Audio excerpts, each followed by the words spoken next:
Hello दोस्तों, Umakant Yadav sir GS classes की इस ऑनलाइन वेब पोर्टल पे आपका बहुत बहुत स्वागत है।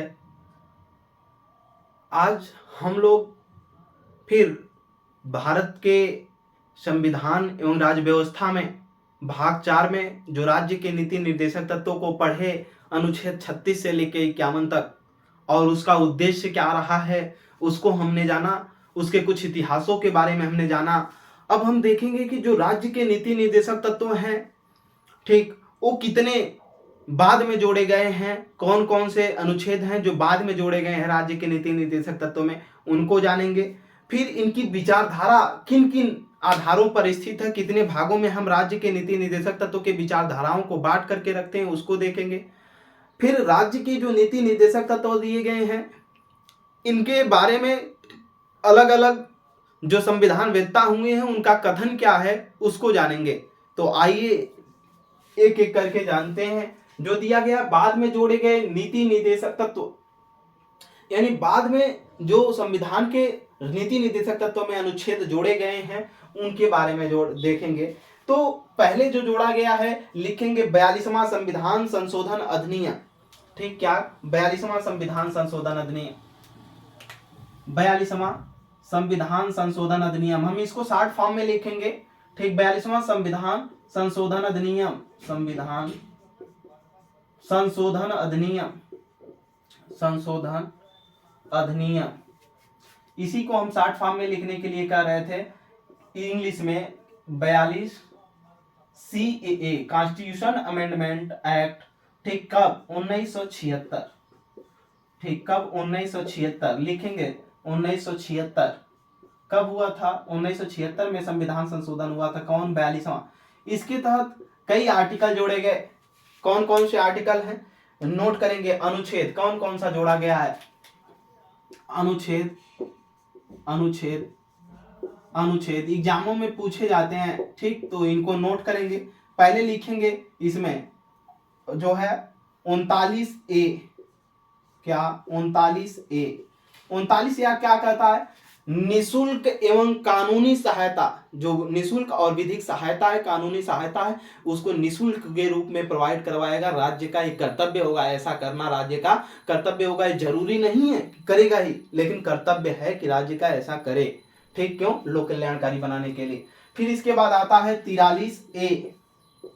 क्या आता है? 43A आता है। 43A कहता है कि जो उद्योग है उसका प्रबंधन जब राज्य करता है तो उसमें जो मजदूरों की भागीदारी है उसको समानुपात में बनाए रखे, सब कुछ मशीनरी पर न डिपेंड कर दे, नहीं तो मजदूर बेचारे बेरोजगार हो जाएंगे, और जब बेरोजगारिता बढ़ जाएगी तो राज्य का विकास रुक जाएगा। इसलिए राज्य जब भी उद्योग धंधों की प्रबंधन की बात करें, हमने पिछले समय में जो क्लास पढ़ाया उसमें सभी आर्टिकल को पढ़ा दिया, बस इसको हमको लिखवा देना चाहिए, लेकिन हम कुछ बता भी दे रहे हैं कि जो 43 है इसमें वही उद्योग धंधों में जब भी कोई भी प्रबंधन करेगा राज्य, तो उस समय मजदूरों की जो भागीदारी है उसको समानुपात में बनाए रखने की बात किया गया है। फिर इसके बाद जोड़ा गया है वो 48A है। क्या है? 48A, जिसमें बात किया गया है जो पर्यावरण है, वन्य जीव है, उनके संरक्षण की बात, उनके संरक्षण करने के लिए कोई योजना, कोई भी कार्य राज्य का कर्तव्य है कि ऐसा करे कि उनका संरक्षण हो सके। जो वन्य जीव है, पर्यावरण है, इसका संरक्षण हो सके।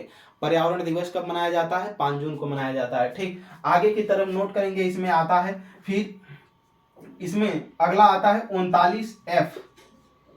39F, सॉरी 38F आएगा। हाँ, 38F नहीं जी, 39F ही होगा, कई पार्ट है ना। 39F नोट करिएगा। 39F 39F बात करता है कि जो बालक, जो बचपना है, बचपन है, बच्चे छोटे छोटे बालक है, बचपन और जो यौवन है उसको शोषण से क्या किया जाए? बचाया जाए। तो ये 4 आर्टिकल जो है बाद में जोड़े गए हैं 42वां संविधान संशोधन 1976 के द्वारा। किसमें? हमारे संविधान में।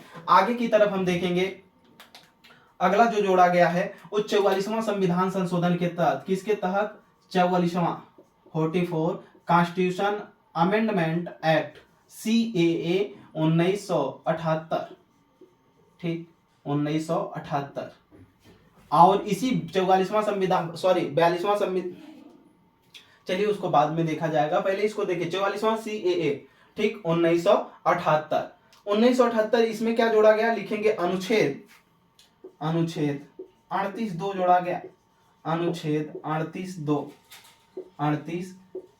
क्लाज 2 खंड 2, अनुच्छेद 38 खंड 2, ठीक 38 क्लास 2।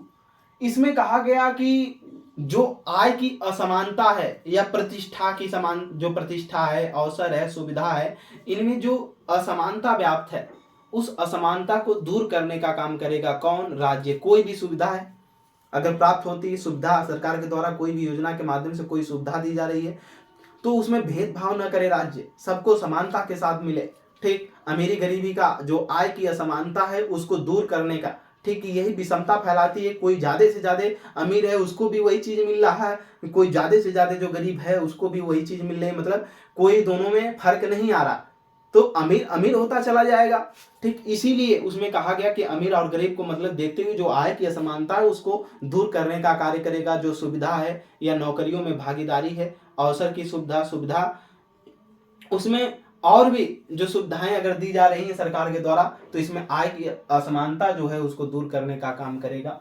एक कब जोड़ा गया, 44वां संविधान संशोधन 1978 में जोड़ा गया। एक लास्ट है उसको लिखेंगे 97वां संविधान संशोधन अधिनियम 2011, जिसको हमने बताया था 97वां, ठीक 97वां संविधान संशोधन अधिनियम 2011, ठीक CAA 2011, CAA 2011, ठीक। 97वां संविधान संशोधन अधिनियम जो 2011 जोड़ा गया, इसके तहत अनुच्छेद 43B जोड़ा गया। क्या, अनुच्छेद 43B, अनुच्छेद 43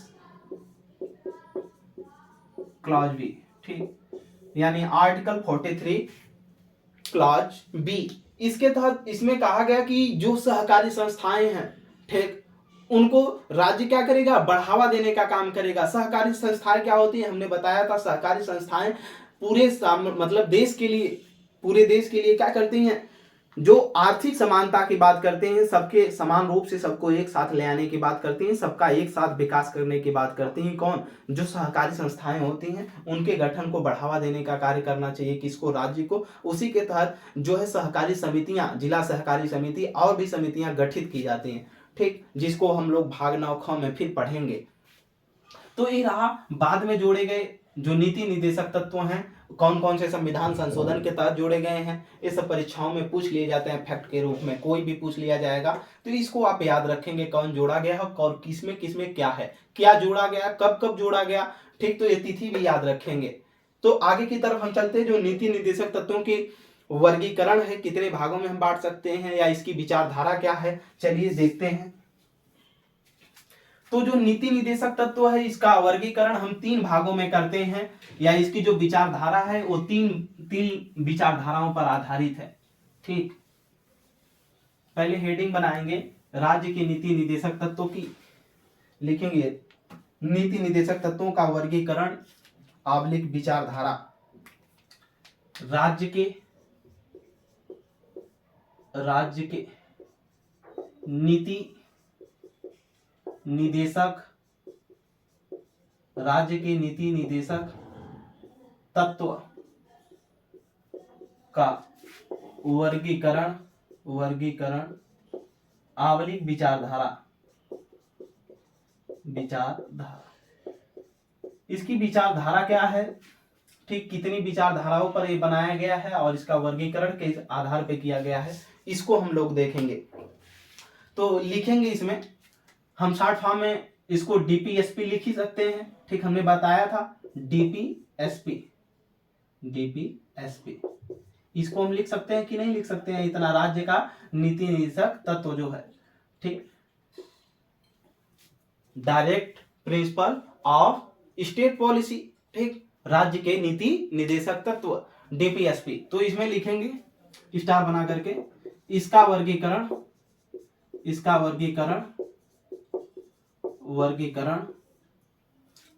ठीक, आवलिक विचारधारा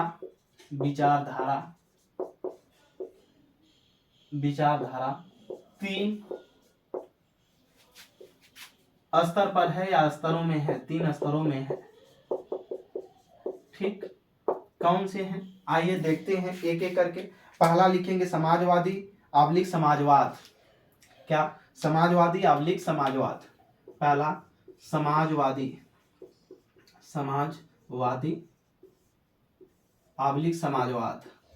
ठीक, समाजवादी / समाजवाद। आगे दूसरा लिखेंगे इसमें गांधीवाद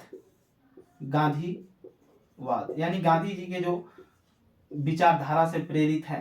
ठीक, गांधी की भी कुछ नीतियां थी, गांधी जी का भी कुछ मानना था उस विचारधारा। इसमें लिखेंगे पश्चिमी या पाश्चात्य विचारधारा। ठीक, पश्चिमी या पाश्चात्य विचारधारा, या इसी को बोलते हैं उदारवादी। ठीक, उदारवादी विचारधारा। ठीक, आइए देखते हैं कौन कौन से विचारधारा है, समाजवादी, गांधीवादी और पश्चिमी। ठीक, समाजवादी की जो बात हमेशा नेहरू जी करते थे, गांधीवाद अपनी बात करते थे, और पश्चिमी जो हम लोगों ने दूसरे देशों से सीखा है, ठीक, पश्चिमी यूरोप के लोगों से जो कुछ भी सीखा है, उस पश्चिमी पाश्चात्य या उदारवादी जो बौद्धिक विचारधारा रही है, उसकी क्या विचारधारा रही है, इसको हम लोगों ने जो जाना है उसको देखेंगे। तो इसके तहत जो जो आर्टिकल दिए गए हैं हम बस बता रहे हैं, और पिछले समय में जो लिखवाए हैं उसको जाकर के पढ़ेंगे। इसमें लिखिएगा आर्टिकल, कौन कौन से अनुच्छेद दिए गए हैं, आर्टिकल, इसमें लिखेंगे आर्टिकल 39B। ठीक, इसको जाकर आप पढ़ेंगे वहां, तब समझ में आएगा कि ये समाजवाद की बात करता है, सब में एक साथ समानता की बात करता है कि नहीं। समाजवादी का मतलब ही होता है सबको, पूरे समाज में क्या है, सबको एक समान नजर से देखना, किसी के साथ कोई भी किसी भी प्रकार का भेदभाव नहीं होना चाहिए। ठीक, दूसरा इसमें लिखेंगे अनुच्छेद आर्टिकल 39C। ठीक, तीसरा लिखेंगे इसमें आर्टिकल 43A। ठीक, क्या, 43A जो उद्योगों में सबको समान रूप से क्या करता है, भागीदारी करने की बात करता है। गांधीवादी, इसमें स्टार बनाकर लिखेंगे, इन्होंने जो सुझाव दिया कि सबसे निचला स्तर जो शासन से ही सब कुछ किया जा सकता है, तो सबसे निचले स्तर पर अगर शासन ठीक होगा, ठीक, जिसमें पंचायतों का गठन आता है और उसके सशक्तिकरण की बात आती है, तो अनुच्छेद 40। फिर लिखेंगे अनुच्छेद 47, क्या, आर्टिकल 47 सब बता दिया हमने क्या है। फिर इसके बाद 48, आर्टिकल 48। ठीक, नोट कर लीजिए, ये गांधीवादी में आता है, गांधीवादी विचारधारा का। ठीक, इन्होंने गांधीवादी ने इन तीनों के सुझाव पर जोर दिया था। पश्चिमी और पाश्चात्य से जो हम लोगों ने सीखा है वो क्या क्या है, नोट करेंगे, आर्टिकल 49। ठीक, फिर इसके बाद आर्टिकल 50 और समान नागरिक सिविल संहिता क्या है, इसको भी हम लास्ट में पढ़ेंगे। 44 जो हम लोगों ने पढ़ा भी है, लेकिन पूरी विस्तृत तरीके से नहीं, हमने बाद में कहा पढ़ाएं, तो ये है 44। ठीक, अभी आप विस्तृत तरीके से समान नागरिक संहिता क्या है, यूसीसी यूनिफॉर्म सिविल कोड क्या है, उसको जानेंगे, लागू है या नहीं लागू। हमने तो बताया था पिछली क्लासों में कि आप फैजान मुस्तफ़ा का एक वीडियो है, जो कि एक वकील भी हैं, ठीक, उनका देखिएगा, पता नहीं आप लोग देखे कि नहीं देखे। आगे की तरफ देखेंगे, अब नीति निर्देशक तत्वों का जो संबंधित कथन है, जो हमारे संविधान वेत्ता हुए हैं उनका कथन क्या हुआ। ठीक, देश से विदेशों तक के जो संविधान, दूसरे भी देशों के जो संविधान वेत्ता हुए उनका कथन क्या क्या है, इसको हम देखेंगे। एक व्यक्ति थे जिनका नाम था केटी शाह। चलिए देखते हैं केटी शाह का कथन क्या था। ठीक, केटी शाह संविधान सभा के सदस्य भी रहे हैं, जिनका कथन था नीति निर्देशक तत्व एक ऐसे चेक की भांति है कि जिसका जो बैंक है वो अपनी विचारधारा के अनुसार उसको क्या करता है, विचारधारा के अनुसार वो उसका सब कुछ जब चाहेगा तब अदा करेगा और जब चाहेगा तो अदा नहीं करेगा। ठीक, आगे की तरफ इसमें नीति निर्देशक तत्व के बारे में कथन, नीति निर्देशक तत्व के बारे में जो कथन दिया गया है, क्या है नीति निर्देशक तत्व के बारे में जो कथन। ठीक, एक एक करके देखेंगे हम इसको। हम डीपीएसपी को आप याद रखेंगे, शॉर्ट फॉर्म में जगह ज्यादा हो जाएगी तो ज्यादा वर्ड लिखा जाएगा। पहला लिखेंगे केटी शाह। ठीक, पहले व्यक्ति का नाम लिखेंगे केटी शाह। ठीक, पहला केटी शाह, केटी शाह, केटी शाह। ठीक, कोष्टक में लिख लेंगे आप यहीं नीचे संविधान सभा के सदस्य। आप कोष्टक में स्वयं लिखेंगे संविधान सभा के सदस्य। कौन थे? संविधान सभा के सदस्य थे। क्या था? लिखेंगे इसने कहा कि डीपीएसपी यानी जो नीति निदेशक तत्व है, direct policy of state policy, DPSP, ठीक, बैंक की एक चेक की भांति है,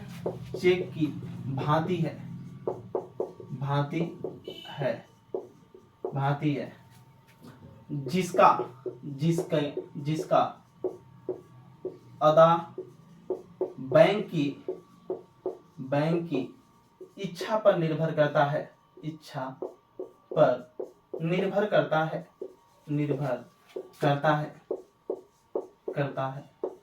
यानी इनके कहने का मतलब यही था कि जो राज्य का नीति निदेशक तत्व है, ठीक, वो सरकार के पास है। सरकार को कोई भी दबाव नहीं है कि नहीं वो लागू ही करे। ठीक, सरकार जब चाहेगी तो लागू करेगी, नहीं चाहेगी तो नहीं लागू करेगी। तो ये बैंक से उसकी तुलना कर दी राज्य के नीति निदेशक तत्व का। यानी बैंक जब चेक जारी करता है तो अब वो चेक जारी किया है तो बैंक की इच्छा पर ही है कि वो बैंक को चाहेगा तो खराब बोल देगा, या नहीं अगर उसको पे करना है, मतलब उसके अदा नहीं करना है, ठीक, भुगतान नहीं करना है तो कह देगा कि नहीं होगा, तो उसकी इच्छा पर। तो उसी से इन्होंने तुलना करके कहा, केटी शाह ने, जो संविधान सभा के सदस्य थे, इन्होंने कहा डीपीएसपी बैंक की एक चेक की भांति है, जिसका अदा बैंक की क्या करता है? इच्छा पर निर्भर करता है। ठीक, इसके बाद जो दूसरे व्यक्ति हुए वो देखेंगे कौन हुए? श्री नसरुद्दीन, लिखेंगे श्री नसरुद्दीन, जो दूसरे व्यक्ति हुए। ठीक, दूसरे व्यक्ति श्री नसरुद्दीन का कथन क्या है इसके विषय में? नसरुद्दीन, ठीक, श्री नसरुद्दीन का जो कथन है क्या है देखेंगे इसमें। इन्होंने कहा कि जो डीपीएसपी है, राज्य का नीति निदेशक तत्व है, डीपीएसपी 9 वर्ष की शुभकामना है, 9 वर्ष की शुभकामना है। ठीक, 9 वर्ष आने वाला भी है, शुभकामना है। ठीक, शुभकामना है, 9 वर्ष की शुभकामना। यानी कुछ है नहीं, बस आया और एक जब सरकार है, सरकार ने दिखा देती है कि ये होगा इस साल में। जैसे नया साल आया, सभी लोग खुशी मना लेते हैं, थोड़ा मोड़ा एक दिन बस खत्म, वो नया साल पूरा फिर साल उसी तरह कटना। उसी तरीके से इन्होंने कहा नसरुद्दीन ने कि ये भी संविधान सभा के सदस्य थे। नीचे कोष्टक में लिख लेंगे संविधान सभा के सदस्य। इन्होंने कहा कि जो डीपीएसपी है 9 वर्ष की क्या है? शुभकामनाएं हैं या शुभकामना है, शुभकामनाएं लिख लीजिए और अच्छा हो जाएगा। ठीक, शुभकामनाएं हैं। ठीक, आगे की तरफ लिखेंगे जेनिंग्स का कथन। ठीक, जेनिंग्स ब्रिटिश संविधानवेत्ता हैं जेनिंग्स। ठीक, जेनिंग्स सिविल में कई बार इनके घटना चक्र की बुक उठाएंगे तो उसमें मिलेगा। जेनिंग्स का कथन क्या है देखेंगे। इसमें लिखेंगे डीपीएसपी इन्होंने क्या कहा? जो राज्य का नीति निदेशक तत्व है डीपीएसपी, एक लिखेंगे डीपीएसपी पवित्र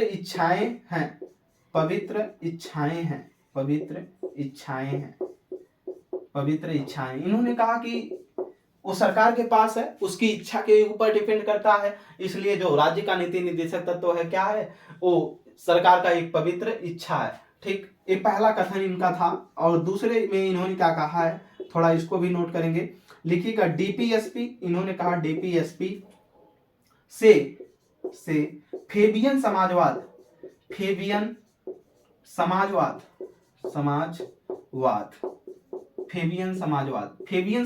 क्या है? इसी को हम बोलते हैं लोकतांत्रिक समाजवाद, जहां क्या हो? जनता का शासन हो, लोकतांत्रिक समाजवाद, जो कि ब्रिटेन में इसी को बोला जाता है फेबियन समाजवाद। इसीलिए हमने बताया ब्रिटिश संविधानवेत्ता थे कौन? जेनिंग्स। इसीलिए इन्होंने कहा था कि डीपीएसपी पवित्र इच्छाएं, और दूसरे ने कहा डीपीएसपी से फेबियन समाजवाद की झलक मिलती है।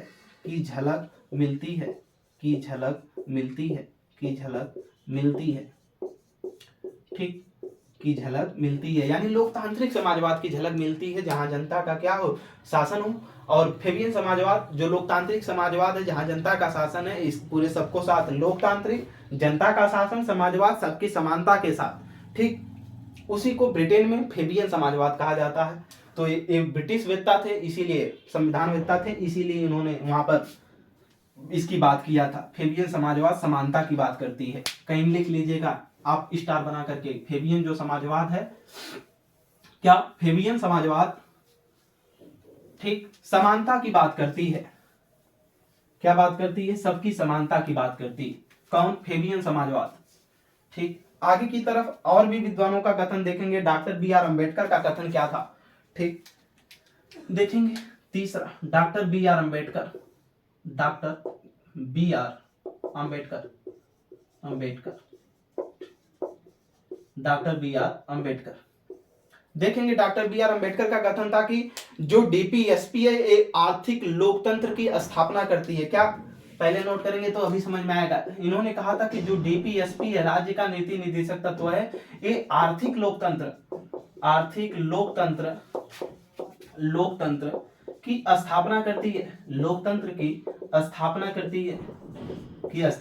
करती है, लोकतंत्र की स्थापना करती है, ठीक। आर्थिक लोकतंत्र, इन्होंने कहा कि जो राज्य का नीति निर्देशक है, आर्थिक लोकतंत्र का मतलब जो अर्थव्यवस्था है, और लोकतंत्र का मतलब शासन, जनता का जहां शासन है उसकी अर्थव्यवस्था की बात करती है। यानी जो जनता है उसकी अर्थव्यवस्था कैसी होगी, उसके बारे में, उसके कैसी अर्थव्यवस्था को राज्य को बनाना है। यानी जो जनता की अर्थव्यवस्थाएं हैं, मूलभूत आवश्यकताएं हैं, जनता को जो चाहिए विकास के लिए, उसकी बात करता है कौन? डीपीएसपी। इसने अम्बेडकर ने इसको कहा था, ठीक। इसके बाद के एम पनिक्कर, जो भारतीय ही थे संविधानवेत्ता, देखेंगे। के एम पनिक्कर, लिखेंगे के एम पनिक्कर,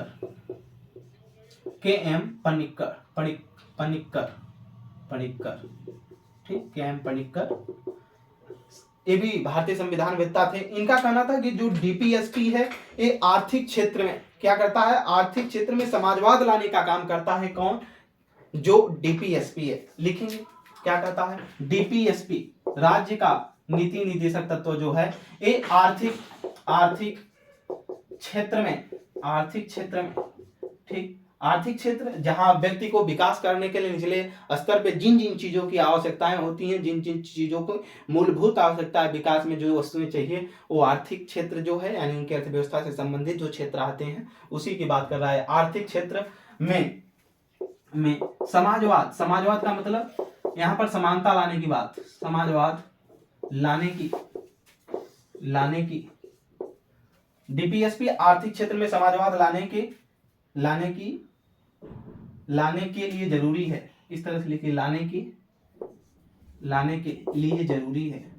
लिए जरूरी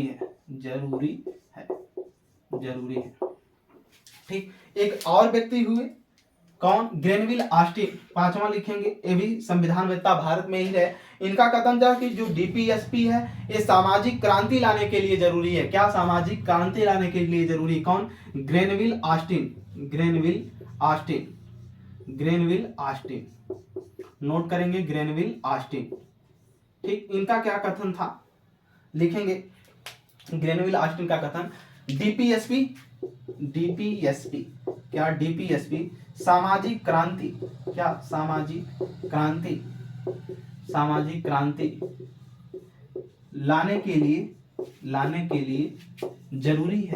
लाने के लिए जरूरी है, ठीक। क्या? सामाजिक क्रांति, यानी बदलाव कैसे होगा पूरे साम्राज्य का, ठीक। साम्राज्य में कैसे बदलाव लाया जा सकता है, कैसे विकास किया जा सकता है, उसके लिए जरूरी है कौन? राज्य का नीति निर्देशक तत्व। यानी जो मूलभूत आवश्यकताएं हैं, जो राज्य को पूरा करने का बार बार निर्देश दिया जा रहा है, अगर वो ऐसा करता है तभी हम क्रांति ला सकते हैं, हम आगे की तरफ बढ़ सकते हैं। क्रांति का मतलब ये होता है किसी भी क्षेत्र में एकाएक बढ़ावा ला देना, ठीक, परिवर्तन कर देना। तो ये रहा राज्य के नीति निर्देशक तत्व से संबंधित जो बाद में अनुच्छेद जोड़े गए, उनकी विचारधारा, उनका वर्गीकरण, उनके बारे में, राज्य के नीति निर्देशक तत्व के बारे में जो हमारे संविधानवेत्ताओं का, राष्ट्रीय अंतर्राष्ट्रीय के जो संविधानवेत्ता हुए, उनका कथन क्या था, इसको हम लोगों ने देखा। अगली कक्षाओं में हम राज्य के जो नीति निर्देशक तत्व हैं इनमें कमियां क्या है, आलोचनाएं क्या है, इसको देखेंगे। इसका महत्व क्या है, इसको देखेंगे। फिर मौलिक अधिकार और इनमें अंतर क्या है, इसको देखेंगे। ठीक, फिर अनुच्छेद 44 को थोड़ा सा समान नागरिक संहिता जो है इसकी विश्लेषण करते हुए फिर इसके बाद हम लोग अगले भाग 5 में पढ़ेंगे। ठीक, और ज़्यादा से ज़्यादा हमारे चैनल को शेयर करें। आज के लिए इतना ही, और एक दूसरे से सब्सक्राइब भी करवाएं जो अपने लोग संबंधित हैं उनके मोबाइल से हमारा चैनल। ठीक, आपका सहयोग ही हमें आगे ले जा सकता है। ठीक, आज के लिए इतना ही। Umakant Yadav sir, GS classes में जुड़ने के लिए आप सभी का बहुत बहुत धन्यवाद।